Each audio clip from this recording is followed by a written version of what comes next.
मित्रांनो, आपल्या सर्वांचं सहर्ष स्वागत आहे G24 या मराठी एज्युकेशनल चॅनलमध्ये. तर पहा, आरोग्य विभाग भरती गट क आणि गट ड याच्या डॉक्युमेंट संदर्भात आपण या अगोदर एक व्हिडिओ बनवला होता की कोणकोणत्या डॉक्युमेंट आपल्या डॉक्युमेंटच्या व्हेरिफिकेशन वेळेस लागणार आहे. पण पहा, या ठिकाणी स्वतः सार्वजनिक आरोग्य विभाग अंतर्गत येणाऱ्या म्हणजे महाराष्ट्र शासनाने सार्वजनिक आरोग्य विभागानेच या ठिकाणी डॉक्युमेंट्स कोणकोणते लागणार आहेत त्या संदर्भात सूचना दिलेली आहे. म्हणजेच की तुम्हाला डॉक्युमेंट व्हेरिफिकेशनच्या वेळेस कोणकोणती कागदपत्रे लागतील त्याची सर्व यादी या ठिकाणी प्रसिद्ध करण्यात आलेली आहे आणि ज्या उमेदवारांकडे डॉक्युमेंट नसतील त्यांनी काय करावे हे सुद्धा यामध्ये सांगण्यात आलेलं आहे. तर पहा, डॉक्युमेंटसाठी तुम्हाला वेळ त्या ठिकाणी बिलकुल मिळणार नाही. जर तुमचे डॉक्युमेंट रेडी नसले तर तुम्हाला जॉईनिंग दिली जाणार नाही. त्यामुळे ज्यांच्याकडे डॉक्युमेंट नाही त्यांनी काय करायचं आणि तुम्हाला कोणकोणते डॉक्युमेंट लागतील त्या संदर्भातलं हे प्रसिद्धीपत्रक प्रसिद्ध झालेलं आहे. तर पहा, 4 जानेवारी 2024 हे प्रसिद्धीपत्रक आहे.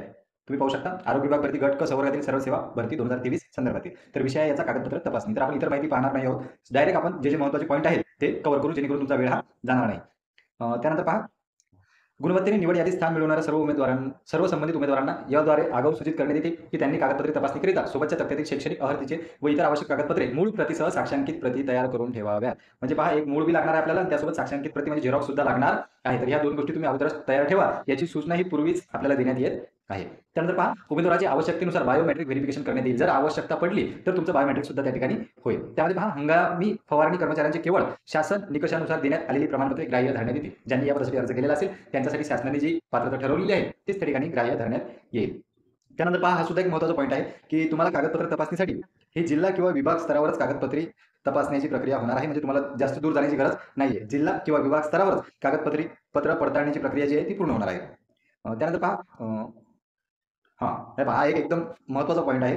ज्या उमेदवाराकडे खालील कागदपत्रांपैकी एखादे प्रमाणपत्र, उदाहरणार्थ अधिवास प्रमाणपत्र, म्हणजे फॉर एक्झाम्पल त्यांनी डोमिसाईल दिलेलं आहे तर त्यापेक्षा कोणतेही प्रमाणपत्र असो, जर उपलब्ध नसल्यास म्हणजे तुमच्याकडे एखादं प्रमाणपत्र जर उपलब्ध नाही त्यासाठी त्यांनी ₹100 स्टॅम्प पेपरवरील सदरील कागदपत्रे नियुक्तीपासून 1 महिन्यात सादर करण्यात येईल. अन्यथा संबंधित उमेदवाराची नियुक्ती आदेश रद्द करण्यात येईल. तसेच सादर केलेले कोणतेही शैक्षणिक आरक्षण अनुभव कागदपत्रे बोगस बनावट आढळून आल्यास झालेली नियुक्ती आदेश रद्द करण्यात येईल. या आशयाचे प्रतिज्ञापत्र कागदपत्रे तपासणीच्या वेळी उमेदवाराने सादर करायचे आहे. म्हणजे यामध्ये सरळ सरळ म्हटलेलं आहे की तुम्हाला एक ₹100 बॉन्ड घ्यायचा आहे आणि त्यावर स्पष्ट लिहायचं आहे की नियुक्तीपासून 1 महिन्याच्या आत मी हे कागदपत्र म्हणजे जे तुमच्याकडे अवेलेबल नाही आहे सध्या ते मी सादर करेल आणि सादर न केल्यास माझी जी नियुक्ती आहे ती रद्द करण्यात येईल. असं त्यामध्ये तो एक आशय असावा. आशय काय राहणार आहे त्याची माहिती या ठिकाणी देण्यात आलेली आहे. म्हणजे सरळ तुमच्याकडे जर एखादं डॉक्युमेंट नसेल, म्हणजे तुमचं कास्ट व्हॅलिडिटी असो, त्यानंतर तुमचं डोमिसाईल असो किंवा इतर काही प्रमाणपत्र आहे ते जर तुमच्याकडे नसतील तर तुम्ही, आता एका विद्यार्थ्याचा मेसेज आला होता की त्यांनी सांगितलं की माझं कास्ट अगोदर मी कास्टमधून भरलेला आहे फॉर्म पण सध्या कास्ट सर्टिफिकेट दिसत नाही, त्यामुळे मी नवीनसाठी अप्लाय केलेला आहे. तर पहा मित्र, अशा परिस्थितीत तुम्ही या ठिकाणी हा बॉन्ड जो आहे म्हणजे स्टॅम्प पेपर जो आहे तो घेऊन जाऊ शकता आणि त्यावर आशय काय लिहायचा तो या ठिकाणी स्पष्ट केलेला आहे. तर यामध्ये काही डाऊट नाही.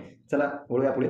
तर पहा, या ठिकाणी उमेदवाराचे नाव, पदनाम, अर्ज क्रमांक, बैठक क्रमांक ही माहिती राहणार आहे. त्यानंतर सर्वात प्रथम क्रमांकाचं येतं आपलं जन्म तारखेचे प्रमाणपत्र, म्हणजे जन्म तारखेचे प्रमाणपत्र, शाळा सोडल्याचा दाखला, जीसी चालणार आणि तुमचं जन्म प्रमाणपत्र सुद्धा चालणार आहे. त्यानंतर पहा, जात प्रमाणपत्र म्हणजे जातीचा दाखला, या ठिकाणी कास्ट सर्टिफिकेट तुम्हाला लागेल. त्यानंतर पहा, जात वैधता प्रमाणपत्र, प्राधिकाऱ्याचे पदनाम व ठिकाण, प्रमाणपत्र क्रमांक व दिनांक, म्हणजे जात वैधता प्रमाणपत्र जर तुमच्याकडे असलं तर या ठिकाणी त्याची माहिती तुम्हाला द्यावी लागेल. त्यानंतर पहा, जाहिरातीत नमूद केल्याप्रमाणे उन्नत व प्रगत गटात मोडत नसल्याबाबतचे म्हणजेच नॉन क्रिमिलियर, ज्या कॅटेगरीसाठी नॉन क्रिमिलियर आवश्यक आहे त्यांना नॉन क्रिमिलियर हे सादर करावं लागणार आहे. प्रमाणपत्राचा क्रमांक, दिनांक आणि वैधता कालावधी तर या ठिकाणी ते नमूद केलं जाईल. त्यानंतर पहा, अधिवास प्रमाणपत्र म्हणजे तुमचं डोमिसाईल सर्टिफिकेट या ठिकाणी लागणार आहे. त्यानंतर 6व्या क्रमांकाचा आहे जाहिरातीत नमूद केल्याप्रमाणे शैक्षणिक अर्हता प्रमाणपत्र, म्हणजे आपण पाहतो की 10वीवर जाहिरात निघाली होती तर 10वीचं, त्यानंतर 12वी, ग्रॅज्युएशन तुम्ही ज्या पोस्टसाठी अप्लाय केलेलं असेल आणि त्यासाठी जे क्वालिफिकेशन असेल ते त्या ठिकाणी तुम्हाला सादर करावं लागेल. त्यानंतर पहा, अनुभवाचे प्रमाणपत्र, म्हणजे ज्या पदासाठी अनुभव गरजेचा होता त्या ठिकाणी तुम्हाला अनुभवाचं प्रमाणपत्र सादर करावं लागेल. त्यानंतर पहा, registration, nursing council, pharmacy council, dental council, occupational व फिजिओथेरपी काउन्सिल कडील नोंदणी प्रमाणपत्र, म्हणजे ज्या टेक्निकल पोस्ट होत्या त्यांच्यासाठी या ठिकाणी हे प्रमाणपत्र लागणार आहे.